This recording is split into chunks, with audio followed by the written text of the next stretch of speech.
चंडी देवी की मान्यता ये है कि एक बार शुभ और निशुभ एक प्रकार के राक्षस थे, वो जाकर स्वर्ग में इंद्रलोक पर हावी हो गए। इंद्रलोक और इंद्र के जितने भी देवता थे, स्वर्ग के जितने भी देवता थे, सभी को उठाकर वो नीचे की तरफ फेंक देते हैं और स्वर्ग पे अपना शासन जमा लेते हैं। फिर इंद्र भगवान एकदम पागल हो जाते हैं और वो दौड़े दौड़े शंकर भगवान जी के पास पहुंचते हैं। शंकर जी के पास पहुंचकर वो शंकर जी से निवेदन करते हैं कि हमारा स्वर्ग हमें वापस दिला दो। शंकर जी गुस्सा हो जाते हैं और उसके बाद वो पार्वती जी से निवेदन करते हैं कि आप इनकी मदद करिए। उसके बाद पार्वती जी एक सुंदर कन्या का रूप धारण करके शुभ और निशुभ के दरबार में पहुंचती हैं। जाहिर सी बात है कि एक सुंदर कन्या को देखकर एक पुरुष मोहित हो जाता है। बस बात वही थी, जब पार्वती जी एक सुंदर कन्या बनकर पहुंचती हैं और शुभ निशुभ अपने दरबार में बैठे होते हैं, शुभ निशुभ देखकर पार्वती को वो वहां पर मोहित हो जाते हैं और कहते हैं कि हम तो इन्हीं से विवाह करेंगे। पार्वती जी शोक में हो जाती हैं कि अब क्या करें, अब तो ये सब हमें फंसा दें। उसके बाद पार्वती जी वहां से चली जाती हैं और उसके बाद जो शुभ और निशुभ होते हैं वो अपने राक्षस दल चंडा और मुंडा को भेजते हैं कि जाओ उस सुंदर कन्या को उठाकर लाओ, मैं उससे विवाह करना चाहता हूँ। और उसके बाद जब चंडा और मुंडा पार्वती जी के पास पहुंचते हैं तो पार्वती जी उन्हें दोनों को खत्म कर देती हैं। शुभ और निशुभ ये समाचार सुनकर एकदम पागल हो जाते हैं। उसके बाद वो पार्वती जी के पास पहुंचते हैं पार्वती जी को मारने के लिए, क्योंकि पार्वती जी ही सुंदर कन्या बनी थी और चंडी का रूप धारण की थी। जब वहां पर पहुंचते हैं तो चंडी देवी क्या करती हैं कि उनका पीछा करती हैं और निशुभ का पीछा करती हैं उन्हें मारने के लिए। उसके बाद वो नील पर्वत पे भागते भागते आ जाते हैं।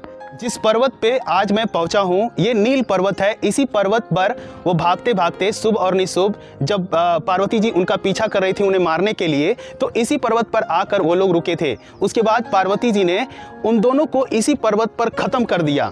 ख़त्म करने के बाद पार्वती जी यहीं पर बैठकर विश्राम की थी। विश्राम करने की वजह से इस नील पर्वत पर उसी जगह पर चंडी देवी का मंदिर बनवाया गया, वो भी 1929 में कश्मीर के राजा सुच्चत सिंह के द्वारा। चंडी देवी जो मंदिर है वो हरिद्वार में है।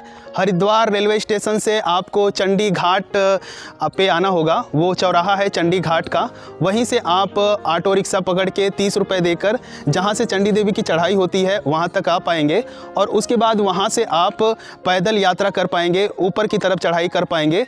और इसकी जो लंबाई है किलोमीटर में वो लगभग 1.2 किलोमीटर है, तो आसानी से आप इस पर चढ़ाई कर पाएंगे। ये चढ़ाई थोड़ी खड़ी है जिसकी वजह से थोड़ा दम घुटने लगता है। आप आराम से चढ़ेंगे तो लगभग 1 से 1.5 घंटे में या 2 घंटे में पहुंच जाएंगे। मुझे 1 से 2 घंटे लगे थे पहुंचने में। और इसके बाद फिर अभी मैं उतर रहा हूँ। उतरने में उतना परेशानी नहीं होती है क्योंकि ढलान काफ़ी ज़्यादा नीचे है, इसलिए धीरे धीरे हम नीचे की तरफ जा रहे हैं और उतनी दिक्कत नहीं होती है कि नहीं, है ना? उतरने में तो दिक्कत नहीं होती है ना? उतरने में कोई दिक्कत नहीं होती है, आराम से चले जाते हैं। हाँ, चढ़ाई में बहुत दिक्कत है, चढ़ाई में थोड़ा परेशानी आती है, पर माता रानी खुद बुला लेती है। बिल्कुल बिल्कुल। जय माता दी। जय माता। अभी घूम के आ रहे हैं ऊपर से किया? जी मैं दर्शन करके आया हूँ। अच्छा, तो अच्छा लगा? बहुत अच्छा। चलिए बढ़िया, आना चाहिए यहाँ पर। हाँ, हरिद्वार आइए, हाँ, मनसा देवी और चंडी माता के दर्शन करिए। हाँ, यहाँ पे फेमस है ना? हाँ जी, दोनों। अच्छा, तो यहाँ पर चंडी माता और मनसा देवी का जो मंदिर है काफ़ी ज़्यादा फेमस है। Presented by YouTube channel Santosh Backpacker. Now subscribe.